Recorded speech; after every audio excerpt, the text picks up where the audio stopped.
Building social connections is an integral part of creating an inclusive and supportive environment where you can support participants' emotional needs. There's a few ways to do that, so let's dive in. The first thing to understand is that every connection can look different. How I connect with you may look different from how I connect with my best friend. How you connect with a participant may be different than how another staff connects with that same participant. That's okay. Those connections are what enables us to be empathetic staff. Kat, my best friend, what's up? Woo! Hey, you must be a new participant. I am. What's your name? My name's Caitlin. My name's Robin. Nice to meet you. Nice to meet you. One way to build connections is to promote interests. Unite participants through common interests and help them recognize those interests in one another. You like painting? Alex likes painting too. Maybe you two can sit next to each other at the next art activity and talk about painting. Another way is to integrate role-playing into your activities. This is a good way to teach skills without pointing out anyone or signaling them out. A lot of behaviors come from a lack of understanding how to communicate our feelings or emotions. So role-playing is a great way to teach. Fair enough. The next thing we can do as staff is to provide role modeling. How we interact and react is vital during program hours. What the participants are seeing while they're with us is what they will want to emulate. They want to be like you.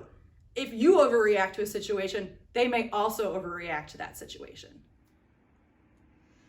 Oh my God, she took off her mask! Remember that process that we went through in Coping 201? Well, this is where listening and validating will come in handy. Really listen to what your participants are saying and validate their feelings. You don't have to agree or forgo expectations or consequences, but in listening and validating, you are earning the respect of your participants and building trust and connections. This will make the consequence more effective as well if there is respect between staff and participants. Lastly, know your participants' limits. Forcing connections will backfire. Slowly build connections over time and use yourself as a conduit. You're the staff. Participants think you're cool and want to hang out with you. Use that to your advantage. If you see a participant that needs support in making connections, engage with them, and that will encourage other participants to join you because they want to be near you. While doing that though, you are facilitating conversation about interests, commonalities, role model those interactions amongst the group.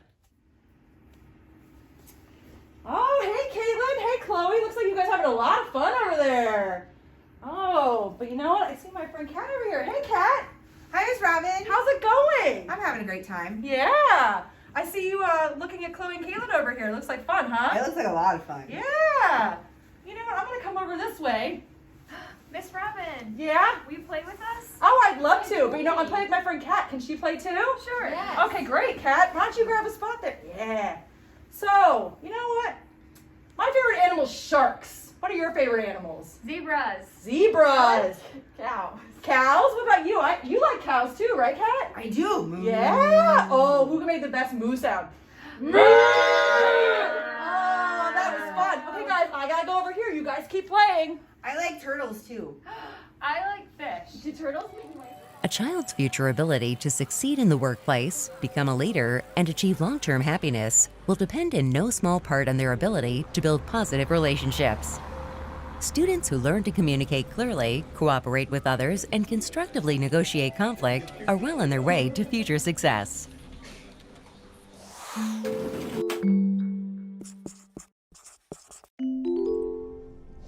We've talked about self-awareness, which is understanding yourself, and then social awareness, understanding others. So getting into relationship skills is really then, okay, now you're interacting. I'm not just standing over here thinking, I wonder what you're feeling, I wonder what you're thinking. I'm actually using that information to engage. In the classroom, there are lots of opportunities for kids to work together in pairs, to work in small groups, to work in large groups, so that they can actually practice this. So we can intentionally teach them explicitly, how do you disagree? How do you agree? How do you be respectful in giving your opinion? How do you take on an active role on a group project? So sometimes before you actually engage kids with a group, you talk a little bit about what are you going to do if one person is doing more than their share of work? How are you going to respond when one person doesn't seem to be contributing? What are the different roles that we have as part of this group? Who's going to be taking notes? Who's going to be making sure we stay on task? Who's going to be keeping time? Who's going to make sure that the conversation keeps moving? So we can actually teach kids how to be productive members of a group and give them lots of opportunities in every class to work in groups. You've probably heard quite often the idea of project-based learning or problem-based learning. And so that's not just your typical project, we're gonna build something together. It's actually thinking about, okay, let's take our learning and apply it to a real-world problem, and then as a group, we're gonna solve that. And it's a wonderful way because kids are learning content, they're learning standards, but they're also learning relationship skills. How do we work together? How do we decide who does what role? How do we figure out when we're successful? What if we make a mistake? What if we don't agree with someone? How do we navigate that?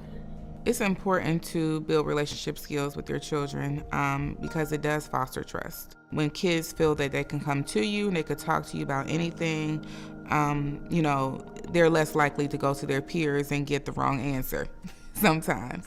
But it's important to play games with your children. I think sometimes as parents we get so focused on the day-to-day tasks that we forget to have fun.